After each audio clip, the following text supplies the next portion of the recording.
Hey there, guys. Welcome back for night 3. Sorry, I was just getting rid of some old trash. I do like to be tidy. Shut up!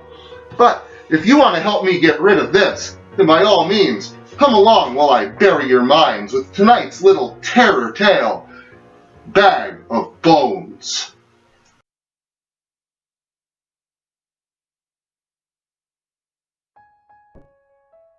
There's a legend in the small town of Shiloh's Grove, one so screwed up that the townspeople strictly live by.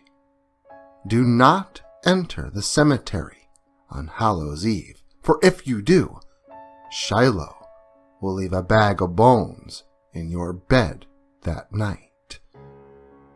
There is one particular day of the year when the legend becomes the realest, at least to everyone in town. Halloween. Today is Halloween. Personally, I don't believe in the whole thing. It's just a stupid story told by parents to keep their children from getting into trouble and to keep the graves from being disturbed.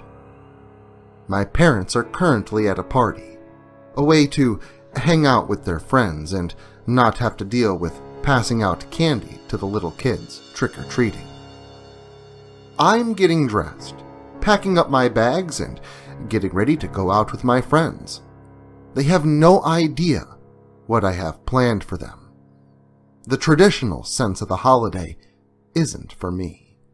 I've spent the last 4 years wandering around town, doing things to disprove other legends. My friends supported me with the crazy crap that I've put them through, and I love my friends. I do. But they're just as afraid of the legend as everyone else around here is. They aren't going to enjoy the activities that I have planned. I have to disprove the legend, prove that there isn't anything to be afraid of. I've always wanted to perform a seance in the cemetery to see if what people say is true. Is the realm of the living more vulnerable to everything that goes bump in the night on this particular holiday? Halloween isn't about the candy or costumes for me. It's all about getting people to realize that they are scared of things that aren't real. A car horn honks several times around 8:30 that night. My friends are late as usual because they needed to go trick-or-treating. We're 17 years old. I grab my backpack from the couch, my keys from the hook hanging on the wall, and lock the front door behind me as I step out onto the porch. The wooden handle of the shovel is quickly gripped in my hand before hurrying down the stairs. The horn honks again, which angers me because I wish they would be more patient.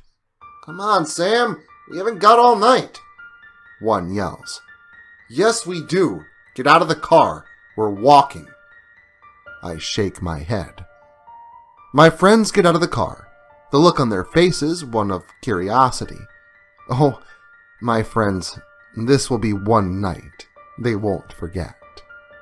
I silently walk alongside them as they talk about how much candy they had gotten and what costumes they were going to get for next year. We stop outside the cemetery exactly 15 minutes later. I glance over my shoulder to see their faces drained of all color. "What are you doing?" Elliot asks. "I'm going into the cemetery." I smirk. You know the legend. That's a crock of bullshit and you know it. Let's go." "We aren't going in there, Samuel," Alicia says. "What's the worst that can happen?" "There will be a..." "Fine. Y'all stay here. I'll go alone." I throw my bag and the shovel over the wrought iron fence before quickly climbing it. I look at my friends once on the other side. They shake their heads, causing me to grab my stuff and start my descent into the darkened cemetery. I don't understand what they're so afraid of. They should know that someone who died a long time ago can't leave something on your bed. My feet follow the familiar path between the tombstones until they reach the one resting at the very back of the cemetery, the one grave that no one visits. Shiloh Goldsmith, a man who was so driven to success by his greed that he dragged everyone else down and made them miserable just to get to the top. He founded the town with blood money that he obtained from his ancestors. A lantern rests beside me as I hastily dig into Shiloh's grave. I need something from him in order to try and communicate with him. I manage to dig about halfway into the earth when a scratching noise floats into my line of hearing. I kneel down atop the dirt, my ears pressed firmly to the ground when the scratching stops. Samuel. A wicked voice whispers. I fall backward, my chest rapidly rising and falling.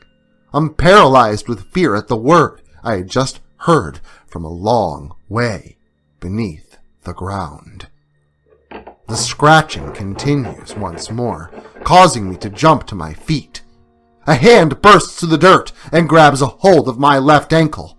A blood-curdling scream escapes my lips. I shake my leg free, hoist myself onto the higher ground, and run through the cemetery, tripping and falling over headstones. I climb the fence, my friends standing there with dumbfounded expressions. I push through them and run down the street we had just walked. I take the stairs, 2 at a time, when I reach my house, struggling to push the key into its slot. My knees buckle underneath me when the door slams behind me, tears rolling down my cheeks as I try to catch my breath. What the hell just happened? What the hell was that thing? I trudge up the staircase after calming down. I turn on the light of my room and stop upon seeing the bed. Resting atop the mattress is a velvety, burgundy bag, tied shut with a golden rope. My feet slowly carry me across the carpeted floor, my hands trembling when I reached toward the bag. I pick it up and shake it.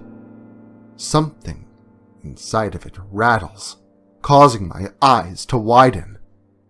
Do not enter the cemetery on All Hallows Eve, for if you do, Shiloh will leave a bag of bones in your bed at night. A wicked voice whispers. Well, just remember, when you reach out and touch someone, they just might answer. And if anyone can't appreciate a good prank phone call, it's certainly the dead. But if you feel like coming a callin' again tomorrow, swing by for night 4 of this horror fest. Until then, try to keep those heads above ground.